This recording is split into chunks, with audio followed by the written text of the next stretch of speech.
Hey, welcome to Dad Casual, where full-time dads and casual gamers come together to talk about everything about the games we wish we had more time to play. Thanks for being here. It is episode 36. Fun fact, the 36th episode of the classic cartoon SpongeBob SquarePants is called Crabborg. And in this episode, SpongeBob and Squidward suspect Mr. Krabs is a robot. And maybe someone here is a robot, but we'll figure out who that is by the end of the episode. What's up, guys? We got Preston. What's up? What's up? We've got Houston. Beep, boop, boop, bop. And we've got bop. me. It's indistinguishable who the robot is. But 100%. That's guys, AI for you.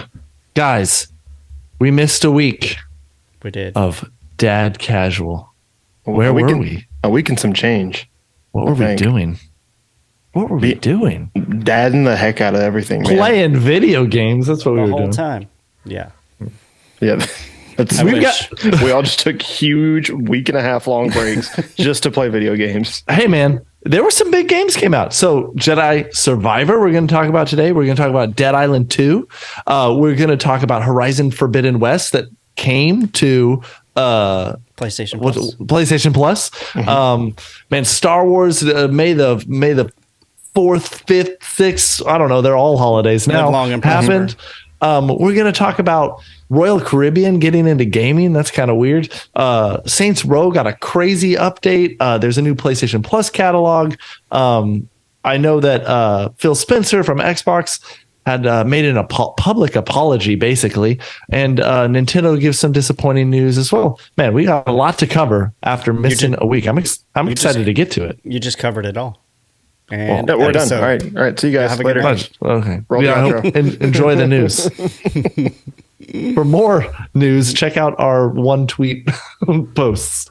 I think I'm excited to get through this week. It's been a minute, guys. How are you?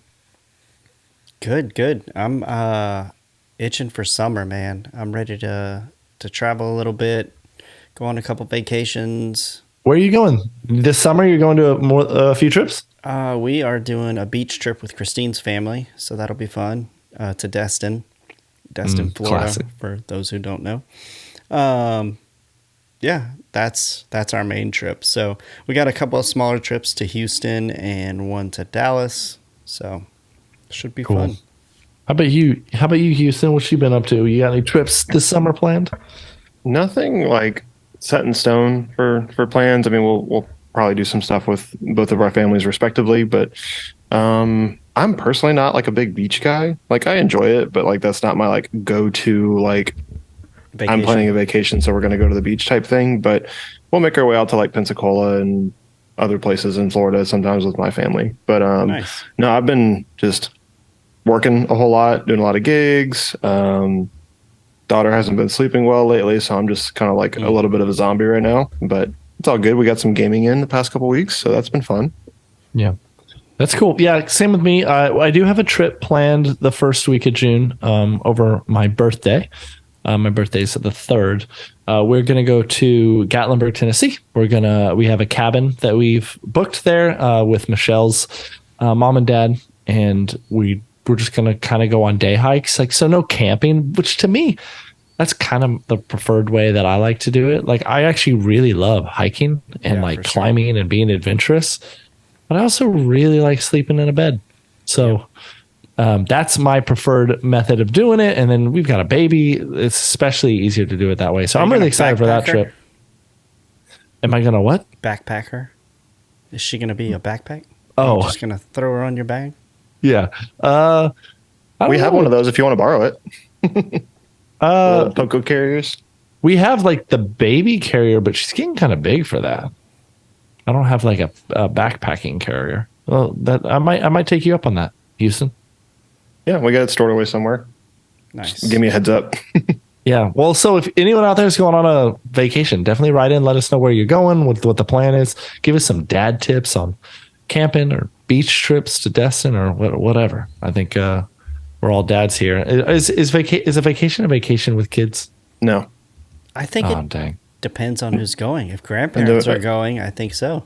Vacation with kids is just taking care of your kids in different cities. I agree with Preston. If there's a bit of a all hands on deck takes a village, like you can kind of pass the kids around, get away for a date night, do some adult things without the kids. It can be a hybrid. But if it's just you with the kids, like I kind of agree with Or you. if It it's can still like- be fun. That's still fun. Or if it's like Disney, like that seems like a vacation. I Yeah. feel like that's even more work. The question But there's bigger becomes, payoffs, though. Yeah. Yeah. is a vacation all about rest, or Yeah. can a vacation be more than that?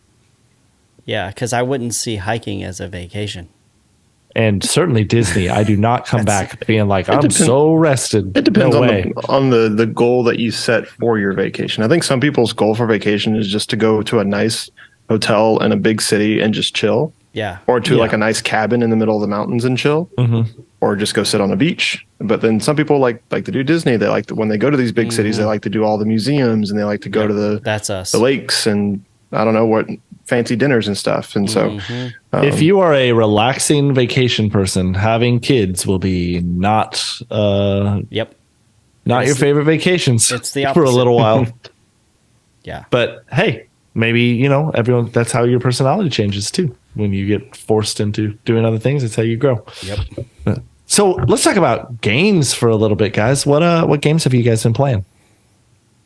Preston, go first. I have been playing Dead Island 2. Spur Yeah. of the moment, kind of, Dude, probably not the wisest thing, but whatever. I bought it. I was like, oh yeah, I forgot about this. They came out, and I have probably Andy and I talked separately. I think last week sometime about like there's not been a video game that really has captured me lately that I've really wanted to like keep playing and think about it and all that. This one has. I really have enjoyed playing it. It's also a game that I've died relentlessly. Like I've just been murdered by hordes of zombies or whatever you want to call it. it's really hard, huh? Or I'm a bad gamer. Like one of the two. So, but it's got me to where I'm like, no, I want to keep going. I want to know this next part of the game. I want to know why they're bringing me here or doing this. And there's lots of side missions. And you guys know GTA is one of my favorite games of all time, but it reminds me of that where you can just stay on the story and it's a blast, or you can be like on a mission headed to somebody's house to do something, and then you can just walk over through somebody else's yard to just start a new mission and help them out or whatever the situation may be. That's a funny like visualization. You're like, oh, I'm just gonna go to somebody else's yard. So is it like open world wise? Is it like GTA where like you can go all the way across town in any direction, or like can you go in Yeah. all the homes, or So you can go in some of the homes, but most of them are just like the doors don't really open. Yeah.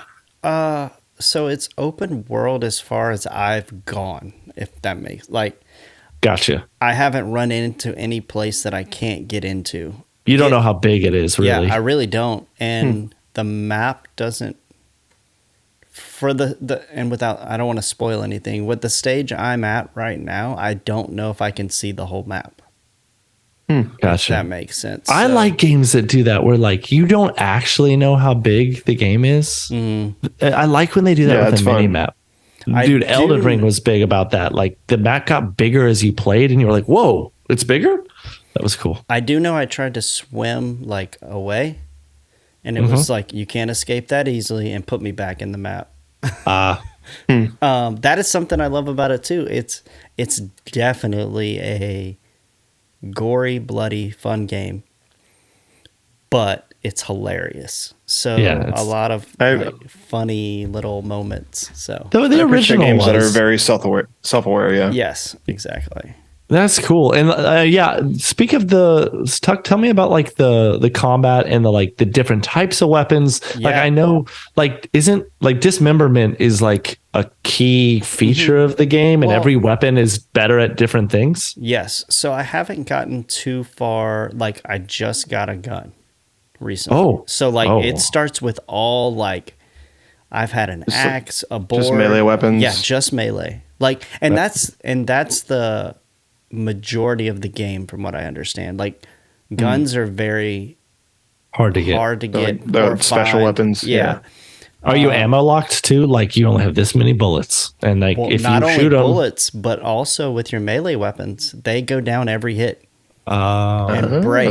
And so you can get to different workbenches and fix them or upgrade them. So like I have an axe, a small hand axe that I've put fire and or heat, and so it slices through them quicker.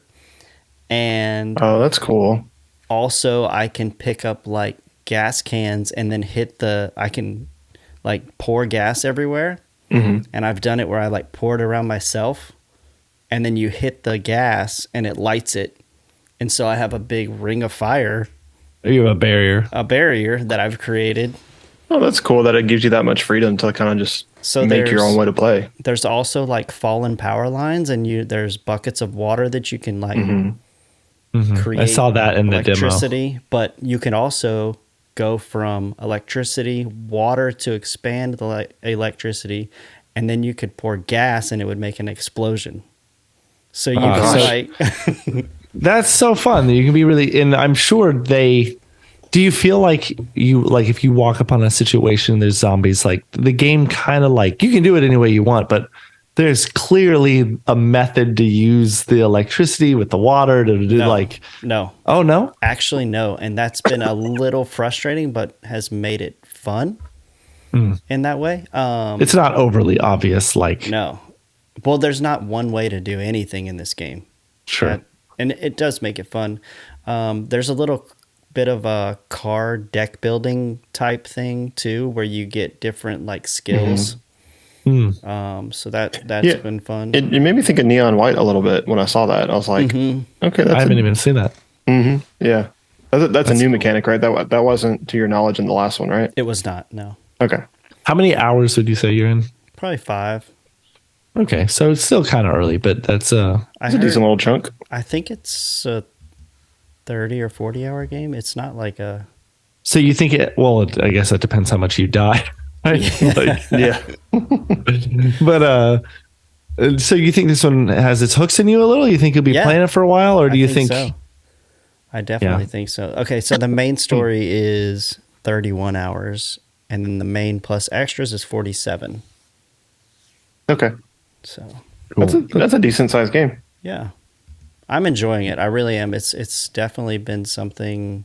I was trying to look for the here. I'm gonna show y'all the card part because Andy hadn't seen it. This is the cards, so you can. Oh, so are those? Is that just your upgrades, or do the cards actually? You don't like draw cards during the game. No. Like you upgrade as you go, but you can. Okay. So like abilities, there's actually like 15 abilities, and you can interchange them. You can only have Oh. 5, but you can. Swap them out as Yeah. you go. So it's just the way that they do their like skill tree almost. Yeah, exactly. But then, okay, so your abilities are at the top, and then what are the other 3 categories there? So survivor is like a defensive type thing. So if you block at a certain point, you can get something a better hit return or something like that. But those aren't abilities; they're just like passive bonuses. yeah, And then you can only have like 4 of those. Is Yeah. that like how that works? yeah, yeah. These are all empty when you start. So What's the last one? Newman? I don't know. I haven't gotten there. Oh, Like from Seinfeld. yeah. Yeah. Newman. Hello, Newman. Yeah, but and then some of the abilities are pretty cool. Like I have a jump kick one where I can jump in the air and it like Makes sense. make a kick. Nice. And how do you get the abilities? Is it through leveling up, or do you Yes. find the abilities out in the wild? I believe it's leveling up. There at the top right, it's hard to see, but this person is level 23. Oh, y'all can't see that. Just kidding. I was thinking Oh it yeah, could it's be a cool little if cut off. Yeah. Yeah. that was the reward for missions. Like if you did a mission, you were like, you got this card and you can use it if you want now. Yeah. That'd be cool. But if it's just points, that's fine too. I was Yeah. just curious. Pretty fun game though. I've enjoyed it. Excuse me. I would definitely recommend picking it up if you're into zombie games. Would you say it's worth full price? Is Yeah. it 70? Yeah, it is. And you do think it's worth that? I do. So far, I can't see a reason to not like it. I haven't had any issues. It. I know this is a weird thing to say, but it is a beautiful game. Like it For sure. the actual combat. They talked about it when they were releasing it and hyping it and all that, but like every time you swipe or something, you hit whatever, it's a different thing happens. So like if you sliced here on the face and then you sliced here on the face again, it's a deeper wound. It's not just another cut. Oh, that's cool. That's so cool. Really crazy how they Taking did a page from Dead Space. Mm-hmm. What I think is so crazy about this game specifically, and I can't think of very many other games where this game was announced originally in 2014. Part And 2. Really? Yes. This game was announced in 2014. And normally games like this that took so long to be developed rarely are good. Because if they call that like development hell, right? Like, oh man, they've been stuck in it. Like, sure enough, Redfall was kind of in that for a little, not too long, but and we're going to talk about Redfall in a little bit. But like Duke Nukem game, Duke Nukem Forever, it's like it didn't end up being good. And a lot of times this is one of those games that everyone's waiting, delay. And then finally it came out and it was actually good, well received, And I think that's, I don't know. It's just it's a nice, refreshing thing that's like, don't ever give up, man. Maybe the game you're excited for when it finally comes out will be amazing. Yeah. Awesome. Very cool. Cool. Well, Houston, do you want to talk about any games you're playing or? Yeah, I'd love to. So as of last month, I believe, PlayStation added Horizon Forbidden West to PlayStation Plus, Extra and Premium, I believe. And so I am subscribed to, I believe, Extra, and I was able to pick that up at no extra cost, which is wonderful. Because I really have been wanting to try it. But I couldn't bring myself to even spend like the $40 or $50 that it's like discounted to right now, because I really didn't enjoy the first one. I think the first one is a gorgeous game. I think the premise is really cool. Robot dinosaurs, fall of civilization, rebuilding into tribes, that kind of whole dichotomy there is like a really super cool high sci-fi idea to me, but it didn't land. Like it was really slow. I think we talked about that before. But I think they kind of fixed everything in this one. So awesome. They kind of put you on rails for the first few hours, and just to kind of gauge where I'm at. So I'm probably about 10 or 12 hours in already. So I played a decent amount of the game. I think that's about a third, if I remember seeing the how long to beat. Nice. Correctly. So I'm past the on rails point to where they dump you into like an actually truly open world, which is really cool. And it's giving like God of War meets Breath of the Wild kind of vibes, where it's like super high budget quad A graphics and combat systems and all this kind of stuff. But then it's this kind of more, I don't know, they have like the gliding and the climbing and all these like kind of like miniature like Breath of the Wild elements to them. And the world feels a lot more alive. The camera work is gorgeous. That's awesome. The characters are way more interesting. And if you're not watching this episode, if you're just listening, go ahead and jump over to YouTube or Spotify and come watch it with us. We got some clips of the games that you can check out. The combat, I feel, is like largely similar, but it flows a little bit better from the last one, from what I remember. Yeah. You feel, I remember some of those fights were like a pretty big trudge. Like the enemies were just too massive in terms of like health bars. They were just like bullet sponges. But it's really fast paced. They kind of like really telegraph all of the like, hey, you should definitely use this element to take down this part of this animal or this enemy. And the animations, as you can see, are really satisfying. All the traps and arrows and bolt launchers and they have a bunch of new weapons too, which I thought was kind of cool. Aloy's lines, I think, are better in this one too. So it's just like the story moves along faster. The characters are more interesting. There's more.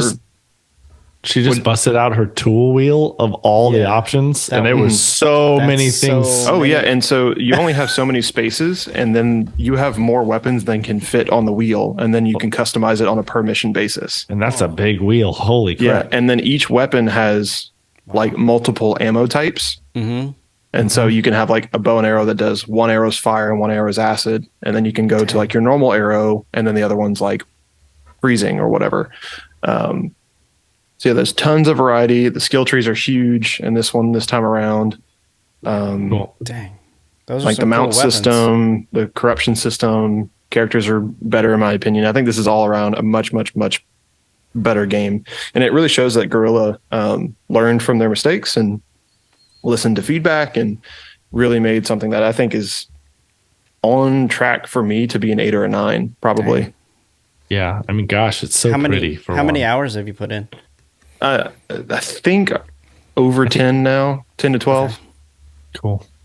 Yeah, I guess there's a way to see that, right? Inside your PlayStation app. There is. Yeah. I can check that, but that's just an educated guess right now. But I'm past the beginning like intro part where you're kind of like just linear, and I'm in the true open world. There's a huge fog of war, but I can technically go as far as I want into that, I believe. That's cool. Without too many huge walls in the place.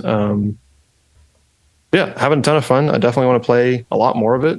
Get to know Aloy better. Get some more skills. Take down some more giant dinosaurs. That's exciting because I'm going to be honest.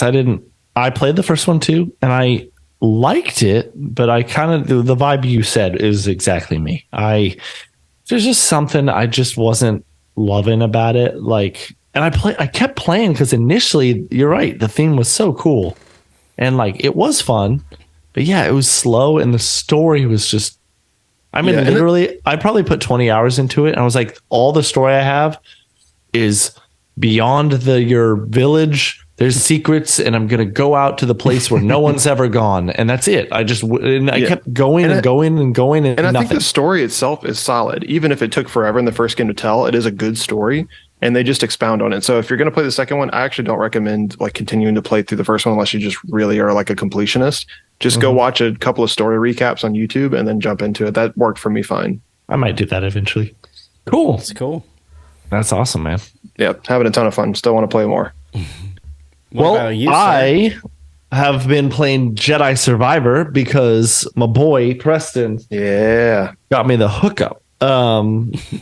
He helped get me the game for me, which was super cool of him, through kind of a mutual friend and a connection. And you know, one day, again, I say this all the time, let's get some review codes. Bring on the codes. We got to get there. We got to get the official review codes eventually. But man, it wasn't a game that I was initially going to get at launch, but after getting it, and literally the moment I started, I was like, whoa, this feels so good. Yeah. Like the controls and the movement.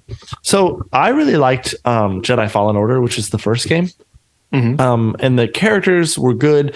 I did feel like there was something just a little missing. Like it wasn't quite as precision as Dark Souls. No, it's not as hard at all, but like the controls felt a little weird and the AI from the enemies a little weird. I remember thinking like, this is nothing like 2018's God of War. Like it wasn't quite there. I would say it was like a solid B. Like it was so close to being like amazing, but it ended up when it finished, it was an amazing end scene. I really loved Fallen Order. Jedi Survivor really improves in almost every way. Like I would say this, if you liked Jedi Survivor, you'll love, if you liked Fallen Order, you'll love Survivor. Nice. If you hated Fallen Order, I don't know. I don't think it's changed in its fundamentals about what it is. It's just brought it to a polish that we wanted, like that I wanted. And so like this is the 9, not quite a 10. I haven't finished the game. I've probably put like 20 hours. Dang. I don't know if I'm quite at that point yet. Yeah. But I've played every other night for the last 2 weeks, I put a lot of time into it, and man, it really is just a blast. You're watching a lot of the gameplay there. So like one of the moves now is that you have an additional dash while jumping. And then if you go through those green fields, it totally resets your jump and dash again. So you can there's some crazy obstacle courses and platforming. You'll see there the twin sabers. We'll talk about it later, but that traversal looks a lot like Ratchet and Clank Rift Apart. If you played that, kind of got a bit of that. I had a moment where I was like, man, this game really is Uncharted. This is the Uncharted in the Star Wars universe. Like, Preston, I actually think, which isn't a bad thing. No, I think, Preston, that you would like this game because the gameplay is a little harder than Uncharted, and it's melee combat, and there's definitely some timing. You can put it on easy though. That's what makes it not Dark Souls. Gotcha. I'm saying that it's not that much like Dark Souls. Right. The combat is similar, but you could there's a scale for difficulty. And Cal's such a likable character too. So I really enjoy his story. I heard someone else say this, so this isn't totally my original thought, but the more I play it, I had this thought that if the next game is as good as this, which I think there is going to be a third, and it's going to be a trilogy. If it's as good as this or better, especially if it's better, I think this might end up being the best Star Wars trilogy possibly ever. Like including the movies? That's what I mean. Just piece of media trilogy. Yeah. The original trilogy is amazing. I'm not going to go deep into that. I don't know, but Return of the Jedi was the one. Now I had this thought too. What I loved about this game, and I think it was a bold move. You know how games, like if you play a sequel, sometimes it'll like strip all your abilities. Mm-hmm. Yeah. You start this game and it feels like in Return of the Jedi when Luke Skywalker shows up and he's like, now he's a Jedi master and a bit of a badass. Mm-hmm.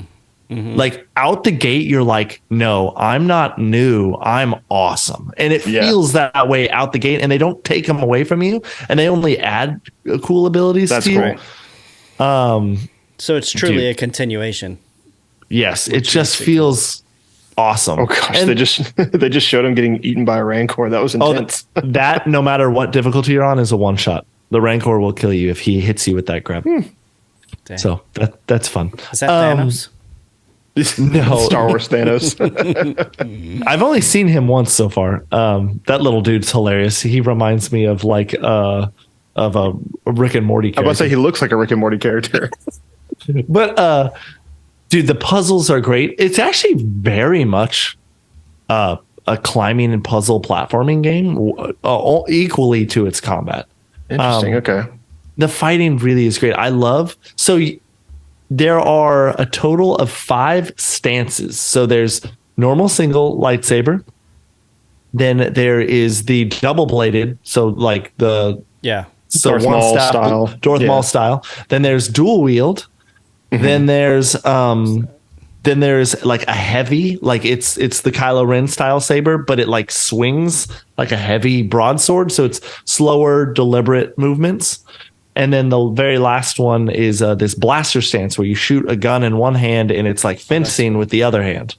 Every one of them has its pros and cons, but you'll see the screen we're looking at now. You can only pick 2 when you go out. So you can't have a stance 1 and stance 2. So my flavor of choice is I use the dual wield, the 2 sabers, because it's incredibly fast.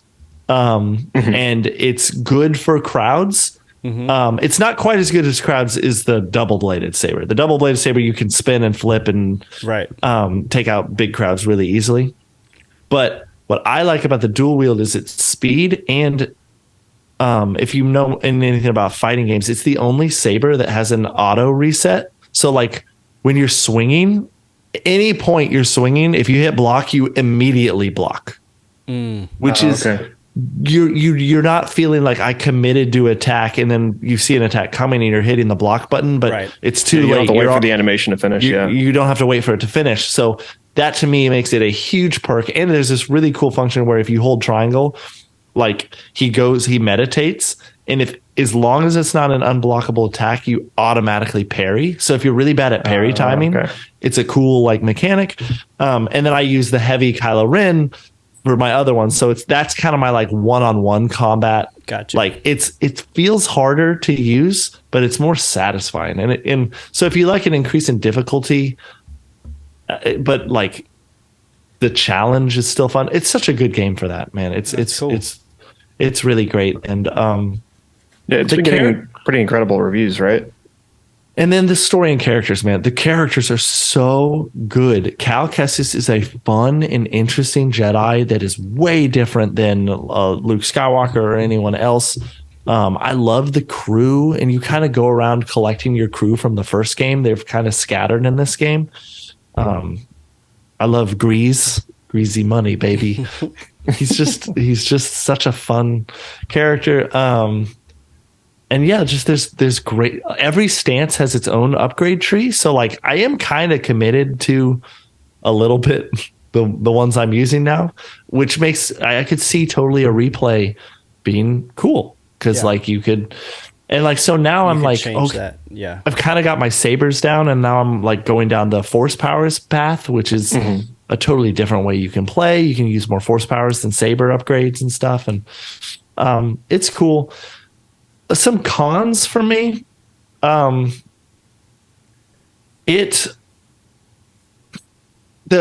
customization there's a lot of it, but it's almost all cosmetic, and I almost now am to the point where I'm like, I don't want to change the way I look. Like I actually like the way I look. It's my character now. It's the way I am. Like it's my version of Cal, the character. So like if I find a hairstyle, I'm always like, nah, I'm not going to change that. You're not going for the mullet? No. Or where do you find those though? So like, and it feels weird, right? Like there might be a puzzle off to the side, and you'll solve the puzzle, and there'll be a chest, and in that chest is a haircut that you can. It's just like, a picture. Just okay, make like this. Like it's different than a game where like, oh, there's a weapon in here that I can equip, and it gives me a new move. Like here, like that feels exciting. Yeah, and the haircuts, the outfits, or hey, it's more colors for an outfit. Maybe that's kind of, I you know, occasionally I swap those things around, and you can do everything. Your lightsaber can be like a million different parts, but like also like if you're role playing Star Wars, lightsabers are very much like to Jedi, like it's their saber. You don't like change it constantly, so it feels weird to constantly swap out the parts. I don't know. I kind of stopped at a certain point, and so I get a lot of upgrades, and I just don't care. Yeah, they're all like cosmetic though, right? Yeah, but not all. But I've already like made a really cool thing, and look, I don't know. I just haven't changed it much. And you can do the same with BD1. You can change his colors and look completely in a million different ways. That's really cool too. As well as your gun. If you use the dual stance, you can customize your gun. And it's cool. It's just the other thing I would say that's there's some God of War comparisons that are just in this game that it's just not as good. I don't know why. Like, what's with the games, God of War and this game and Uncharted, the whole like there's a crack in the wall and we're gonna follow the character as he slithers through the crack in the like what this game does that so much. I'm like, again, with the crack in the wall thing, like it's not that cool anymore. Isn't it like that's a loading zone trick though, right? It could be. Yeah. That's same with elevators. Elevators, the slow moving through a wall thing, doorways that take forever to open. So far, the worlds too. There's this one world that's like a hub world where like you have a bar there and you recruit allies and they show up at the bar and all this thing and like you can customize and do all these. It's fun, but then like that world is massive. We keep going back to it, and I'm like, I just don't think it's that interesting of a planet. Like I like when we go to Coruscant and the vehicles are flying around everywhere. That's cool. Like those are the fun levels, but those always seem shorter than so far.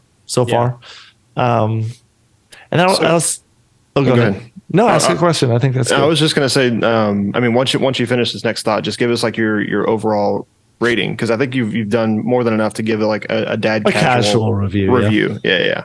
The only other thing I was going to say is there are the AI from enemies, and a lot of people are frustrated with this game, by the way. This is a disclaimer.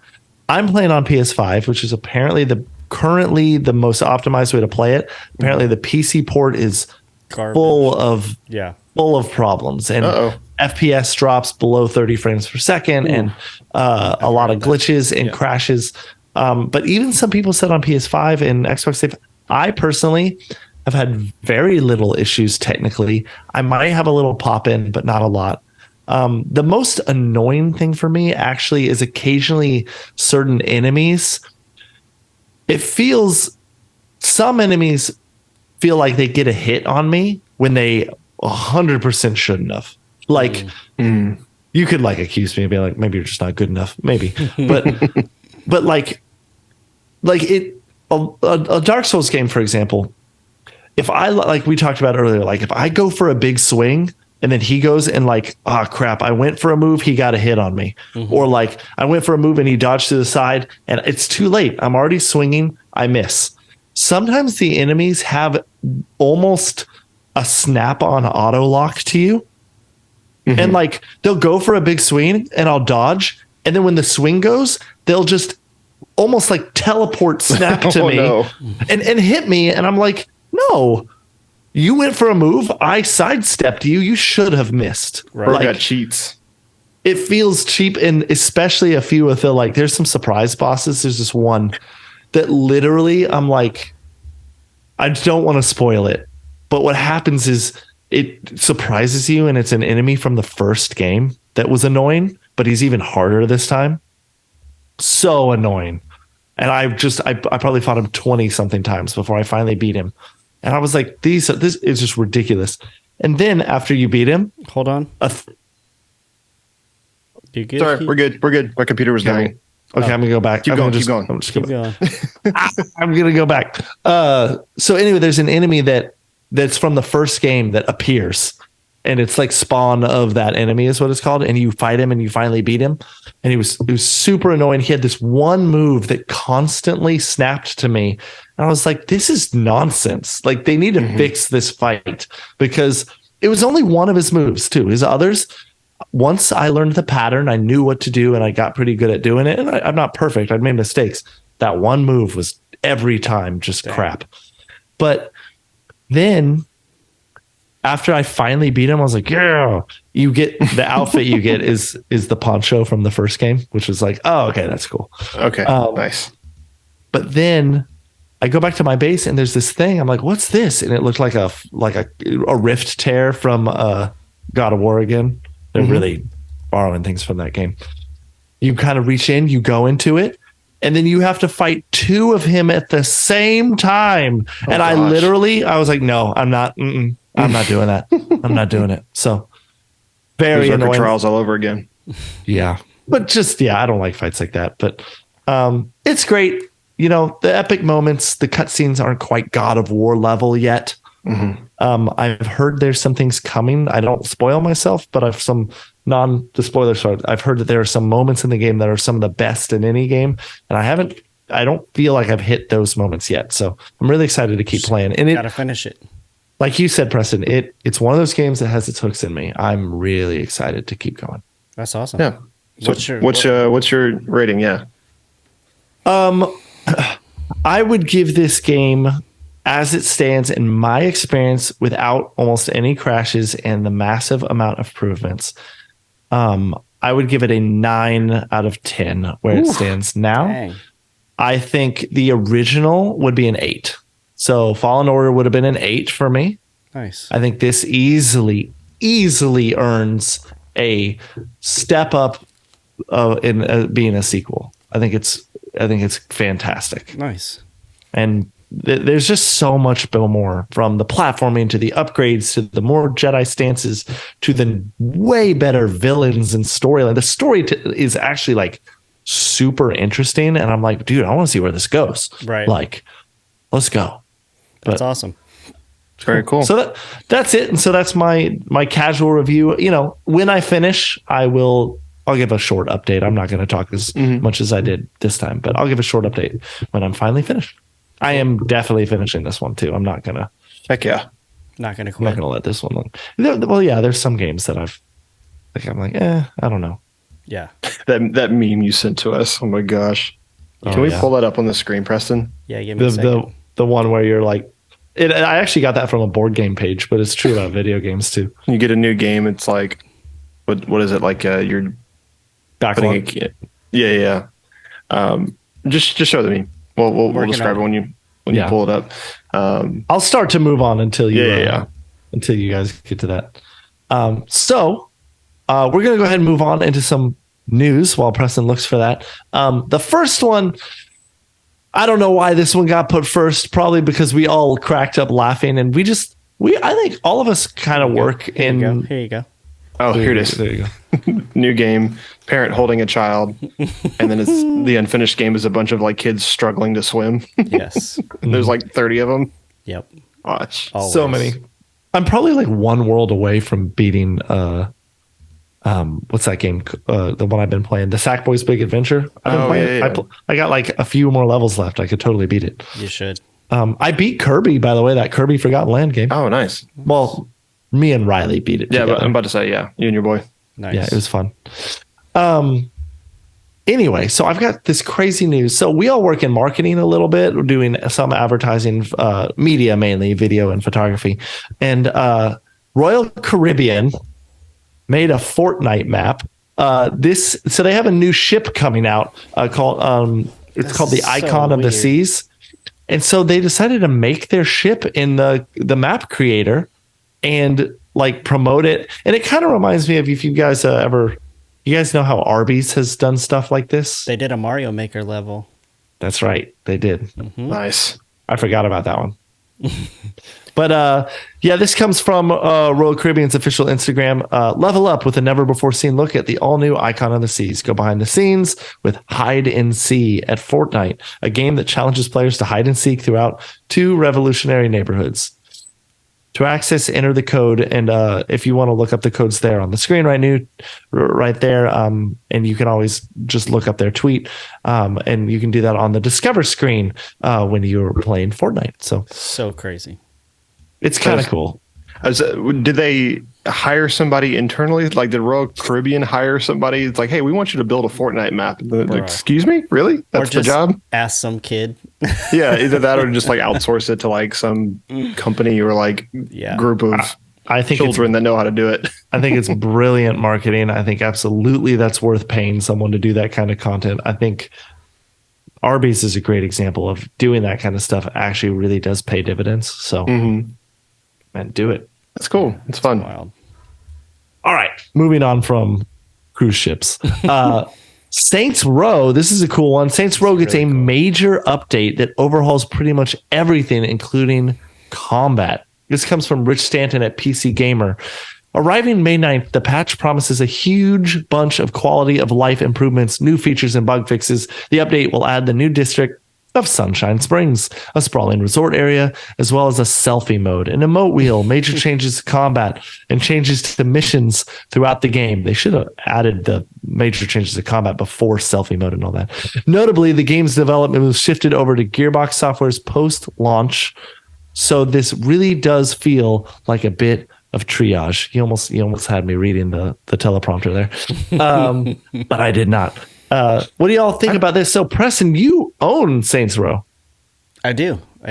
I liked the game originally. I did find the enemies very difficult, almost to, like, kind of almost what you said. They would dodge and in combat. That was just weird BS stuff. tactics. Yeah. Did you agree with this game got like seriously panned negatively hard? I remember that. Did you agree with that? No, not necessarily. But I didn't. Again, I'm playing on PS5, so I don't know if that. Yeah, I remember Donkey did a video on it, and he was like, he loves to play a game with bugs. Yeah, but I am super excited about this. I have already downloaded the update. I just hadn't played it yet. You're playing Dead Island. Yeah, and I forgot about this whole Gearbox Software like handover after it launched, and so that's kind of a huge factor to kind of like unpack there, like how much of the game was done. Like, was it actually like a post-launch handover, or like was it like okay, final stretch, Gearbox, you take it. Here's a almost broken game. You can release it and then Right. do with Then it what you want. will. Yeah. But triage is a good way to treat it. It's like, okay, like here's like probably what should have been a day one patch. But actually like whatever, like 6 months after. Yeah. Yeah. It does. So who originally developed it? I'm trying to. It's a great question. I don't remember. Did this game come out last year? I don't even Saints remember. Row. Some of the cool things, though, I saw the full list of combat changes is like drastically reduce the hit points on enemies, change the Deep Silver crossbow Volition. weapon to use hit scan logic instead of behaving like a projectile. That's a big one. The HUD has been updated, which is thank God. Yeah, it just from what I remember from like the reviews and like the previews and stuff from the original release, it just kind of felt barren, like for a Saints Row game. Like it wasn't as like lush and like populated and ridiculous as it could have been. What everybody was expecting it to be. Yeah, these games that are like, I don't want to call them and insult the developers, but almost wannabe GTAs. I would agree. Yeah. I think that there's an overall awareness in the games industry that we don't know when GTA 6 is coming, but there's a lot of demand for that game. So if we can pump out our GTA-like game as quick as possible, we'll get sales because people will buy our game while waiting for GTA 6. Yeah, and I think it's not fair for GTA to have a monopoly. I mean, they have it because they built the best version of that game that there is. But I do think competition is very healthy in any scenario. So I'm all for improving games of this type, especially Saints Row being like one of the biggest competitors. Yeah. If they can kind of get their act together with this one and really turn it around and like give it a huge facelift, then I'm all for it. And I was actually debating getting into this game to begin with, but I waited for the reviews and I'm glad I did. But maybe now that this update's out, maybe it'll drop in price a little bit more down the road. I could pick it up and have some fun. Yeah, it's so good seeing games. You know, when a free-to-play game, I get it. They just close shop and it's over because and from their point of view, it's free to play. But I still think that even that's nonsense. Like, if people bought your battle pass, man, they want to play this game. But at least it seems like I can't remember a game that was like a $70 game or $60 game that if it was bad at launch, they keep supporting them at least for a while. Like, didn't I think the one that canceled recently was that Marvel's Avengers game, but they still supported it for like 3 years. Was it that long? Okay, maybe 2 years. Maybe 2 years. You can get Saints Row for $15 at GameFly. Now you can used. Nice. Yeah. Oh yeah. Yeah, but then there's the other side of the coin. Like Rumbleverse was like 6 months, but that was that free to play game that I was talking about. Like free to play games. Yeah, but still, man, you'd be mad if you were like, "Oh, I bought the battle pass to get all these cool skins," and you close the game. Yeah, or if you're just genuinely having fun with it, even at the free to play level. Yeah, even especially if the parent company is like Square Enix or a big company, when it's like you can't afford to run the servers. That was a Devolver, right? Yeah. Fall Guys. Yep. Yeah. Crazy. Well, anyway. Well, yeah, Preston, I hope you have fun with that game, man. Yeah. And I might see about picking it up if it's that cheap. I might play it one day again. Let us know. It'd be funny if you were like, dude, it's way better. I didn't realize how bad it was. Yeah. Until it got better, you know. Well, hey, speaking of some games that you can grab and not waste your money, PlayStation Plus game announcements came out for this month. The 3 games are Ratchet and Clank Rift Apart, PS5 game, Humanity, that's a day one launch, and Watch Dogs Legion. That is just some of them. Well, is there more? There's a lot more. Both Dishonored games. Or two Dishonored games? This is for not the essential tier. This is I'm sorry, I was this is extra and premium, yeah. This is their extra and premium tiers. Yes. Sorry. Gotcha. Yeah, so Humanity is the dope one though. The whole Tomb Raider series. Yeah. Oh, nice. So let me read it from the top again. Ratchet and Clank Rift Apart, which is like that was the flagship PS5 game when it first released. Excellent game. I played through it. It's wonderful. Humanity, Watch Dogs Legion, Dishonored 2, Dishonored Death of the Outsider, Sakuna of Rice and Ruin. It's like some PS4 title I'm not familiar with. Tomb Raider Definitive Edition, Rise of the Tomb Raider 20-year celebration, Shadow of the Tomb Raider. So yes, all three of the modern Tomb Raider games. Yep. Bus Simulator 21, which I know Yes. Preston and Red are excited about. Dude loves buses. The Evil Within 2, that's a pretty huge title. Wolfenstein Youngblood, Tamesia, Rain World. Jesus, a lot of games. Yeah. Lake, There's Conan Exiles, Yeah. Rune Factory 4, Soundfall, and then Ghostbusters. oh wow, Siphon Filter, Logan Shadow from the Classics Collection, Blade Dancer, Pursuit Force, Ghostbusters, the video game remastered. Wow, that's a whole lot of games this month. So just FYI, since PlayStation changed 5 months ago, we've gotten 102 games. What do you mean since they changed? Since Sorry. they added the PlayStation Extra or whatever it was called. Oh yeah. How long? Wait, how long ago was 5 that? When months did it ago? launch? No, it's more than 5 months, right? That was almost a year ago, I believe. Was it? When did PlayStation Extra launch? May 16th, yeah. So yeah, a whole Wait, no, year. hold on. No, just kidding. Some decent games. I in don't there. know when it I'm looking it up. Yeah, no, that's right. Oh no, sorry, I'm reading the same you read article the same you are. thing you did or that I did. I want to try Humanity really bad. I think that's one we all could just at least try and give it a review. And then I think that Rain World one looks kind of cool too. There's a few weird ones in here, but cool. Well, it's not for the essential tier, but if you're a subscriber for PlayStation Plus Extra, that's a nice little bump. They're more and more going to be competing with Game Pass. Yep. Dope. Well, speaking of Game Pass, let's talk about Xbox. Xbox's boss, Phil Spencer, says that he's upset with himself over Redfall's terrible launch. This comes from Ethan Ganch at Kotaku. Microsoft Gaming CEO Phil Spencer was contrite following the overwhelmingly negative response to Redfall this week. In a new interview with the Xbox podcast Xcast, the executive confessed to being disappointed with some quality issues and the critical reception of Arcane's vampire shooter this week. He says, quote, "There's nothing more difficult for me than disappointing the Xbox community," he said. "Just to kind of watch the community lose confidence, be disappointed. I'm disappointed. I'm upset with myself." Yep. End quote. That sucks. Metacritic gave it what, like a 50 something? 56. 56 with a 3.2 user score. I believe IGN also gave it a 4.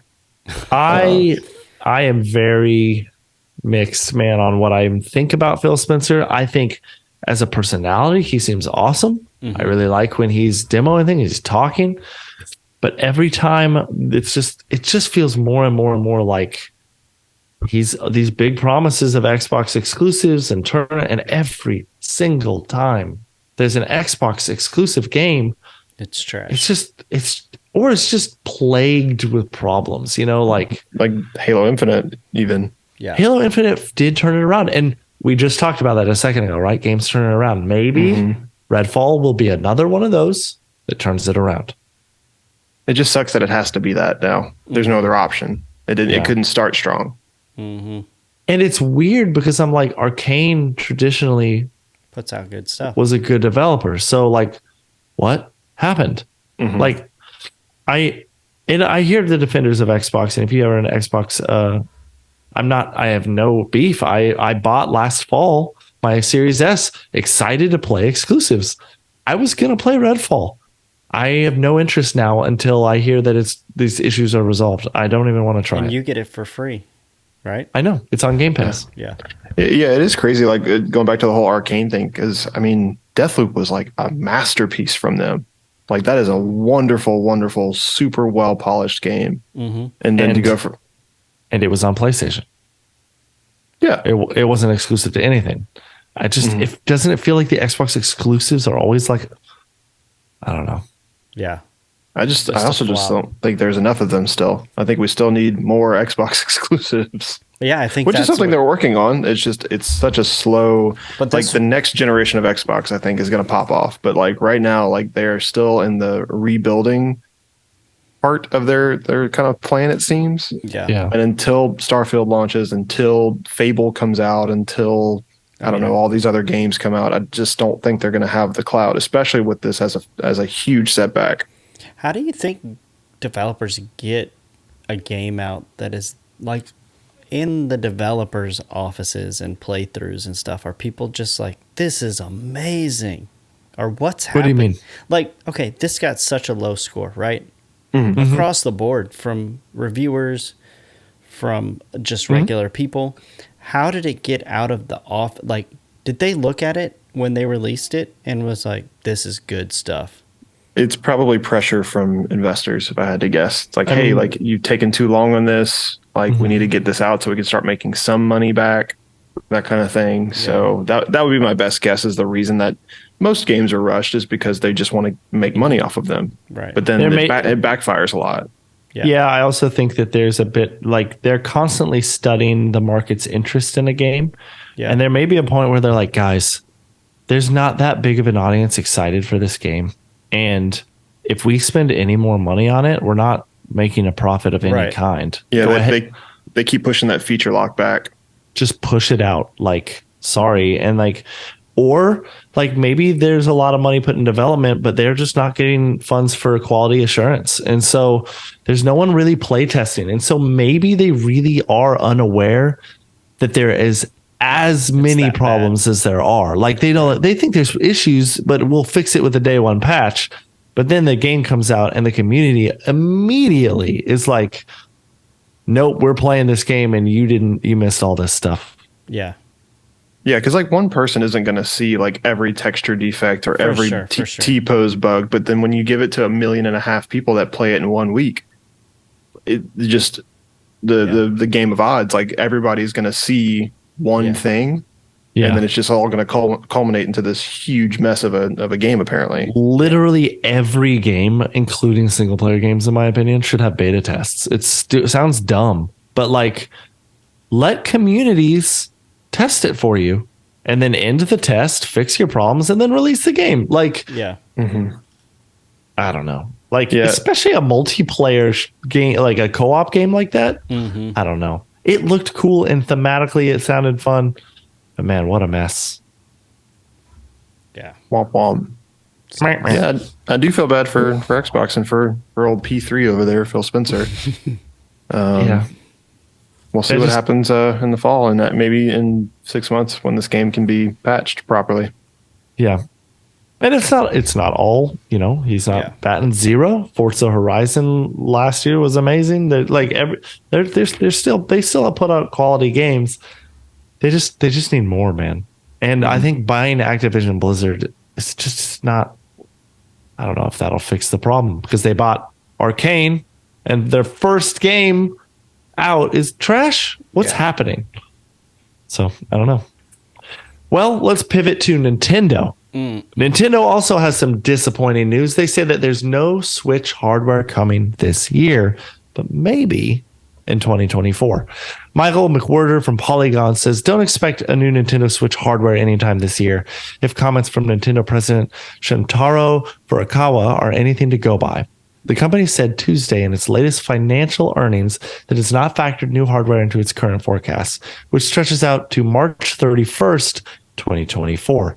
In other words, if you're holding out for a Switch 2, you'll likely have to hold out a little longer. Dang.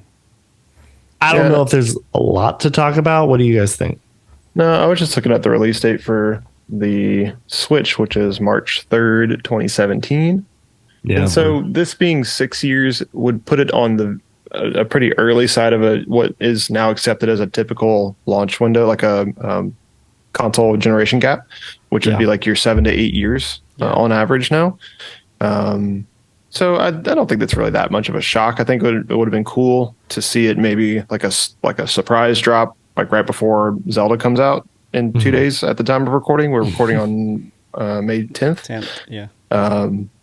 because that's how the first one launched, is with Zelda. But yeah, it looks like we're not going to be getting that, and looks like any predictions of like maybe this Zelda performing better on a newer hardware is not going to be realized for at least a year. Yeah.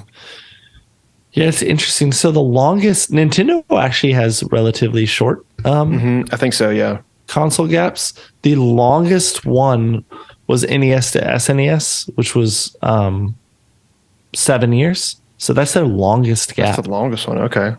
It's actually not that far. So like, hold on, it has this in days. So I feel like maybe like GameCube to Wii was a long time as well. So the gap between the N64 to the GameCube was 5 years. They're only 5 years apart. Really? Okay. And the Wii was Wii U. 6 years. Okay. So we're sitting right about when the original Wii came out, and the Wii to Wii U was really short. And then Wii U to Switch was even shorter, right? No, Wii U to Switch was 2035.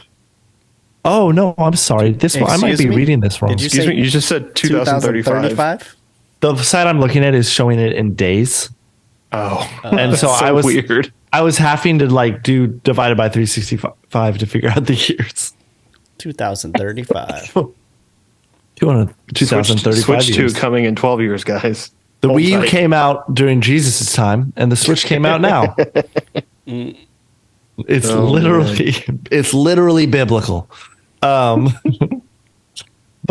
yeah, I think the main reason to report this news is just for any listeners, and myself included.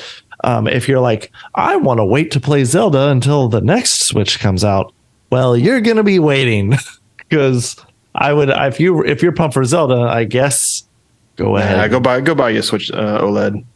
Go get your Zelda on, you nerds. And just pro tip, Zelda is one of those games that's it is fun to play handheld, but it is worth docked mode. So do that. The game hasn't come out. You couldn't possibly know that. I know. I have my sources. Me, I'm the source. You are the source. So I got one more piece of news, another sad piece of news, and then we'll go ahead and wrap up. I know we're going kind of long, but there's some cool reviews this week from me and Preston and Houston, and then some quite a bit of news. But Sony is shutting down one of its studios, PixelOpus. This comes from gamesindustry.biz. They're shutting down PixelOpus. It was this. They announced this on Twitter account on Friday. Dear friends, our PixelOpus adventure has come to an end, the studio said. As we look to new futures, I want to say a heartfelt thank you to the millions of passionate players who have supported us in our mission to make beautiful, imaginative games with heart. The San Mateo-based PixelOpus arrived on the scene in 2014 with the surprise announcements and release of its first game, which was Entwined. Its second and final game was Concrete Genie in 2019. I don't know if you guys remember that one. That was the one about the bullied young boy who he had the ability to bring his paintings to life. The game was nominated for 2 DICE Awards and 2 BAFTAs. Concrete Genie was kind of like a indie hit. Yeah, I played a little bit of it. It was fun. Yeah, it's just sad. It says here that PlayStation Studios regularly evaluates its portfolio and the status of studio projects to ensure they meet the organization's short and long-term strategic objectives, a PlayStation representative told IGN. And as part of the recent review process, it is decided that PixelOpus will close June 2nd. Womp womp. That sucks. Yeah, it's crazy. Like PlayStation just on the move with the acquisitions and now the departures and dismantling of studios, apparently, because they just bought, what was it called? Not Firewatch. I can't remember. It's a studio that hasn't made a game yet, right? It's like kind of like a super group studio. We talked about it a couple weeks ago. Remind me if write in if you can remember the name of that studio. But it just seems like Firewalk. Thank you. It just seems like it's business to me. Like those were indie games. First game was a rhythm game, and then Concrete Genie was more of a niche title. Yeah, and it's unclear too. Like it doesn't say anything here really. It doesn't specifically say layoffs. They could just be dismantling the company and moving them all over the place. Still PlayStation employees. a lot of these developers live in the same areas of the country. I mean, it's not like everyone's required to be relocated necessarily. Now granted, that's not entirely true. Obviously, like Austin has a big scene. Obviously, San Francisco and like different places around the country. Montreal has a lot of studios, but still, they're usually specific hubs in cities, and so we just don't know what's going on there.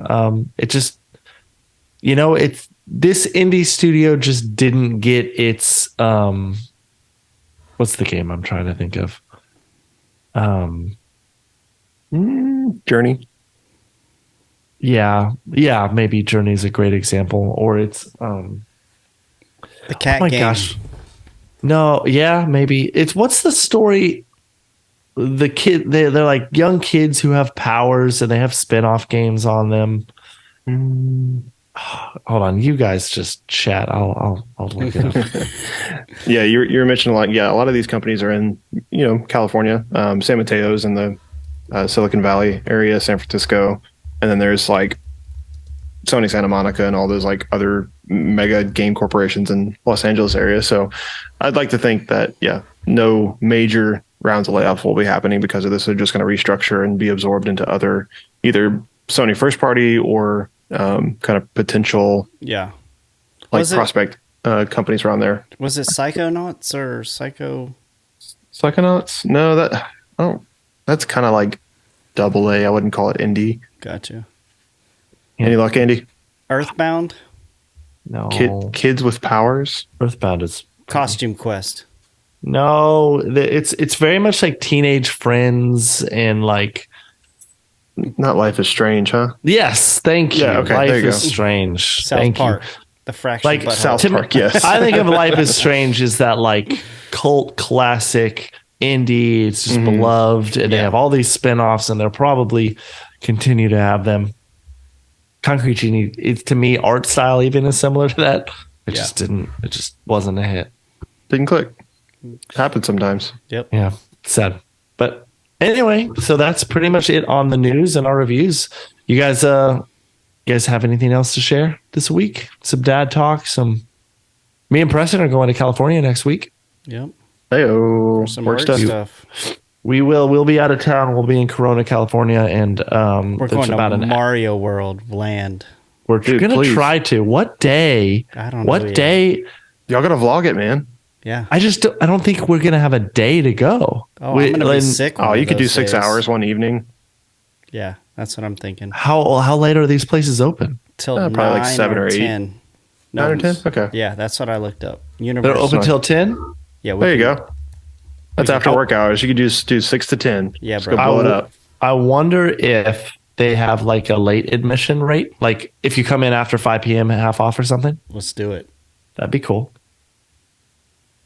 I just want to do the Mario Kart ride. you know? Yeah. Yeah, that'll be I fun, mean, man. if we could go like on a Wednesday, that would be be less busy, baby. I don't We'll look it up. We need to look it up. Yep. Yeah, that's well, fun. It might affect us recording though, so we'll have to figure out how we're going to do that. Maybe we can record the Monday before we leave. We'll have to talk about it. We leave on Tuesday, so maybe. Exciting. Or if we miss another week, guys, we apologize. But hey, we've been honest from the beginning. We are dad casual. We're going to try to keep doing this weekly. Yep. We're casual gamers. All right, guys. Well, thank you all for tuning in. As usual, we just are very thankful for every week, especially if you're a weekly listener, you're tuning in and following us along. It really means a lot to us to have our views up, that we're tracking. We are paying attention to how many people are watching and trying to provide content that you guys think is entertaining and exciting. Of course, if you have any questions or thoughts, write into dadcasualpodcast@gmail.com. Hit us up on Twitter, Instagram, Facebook, join all the social medias, ring the bell, hit the subscribe button, and we'll Later.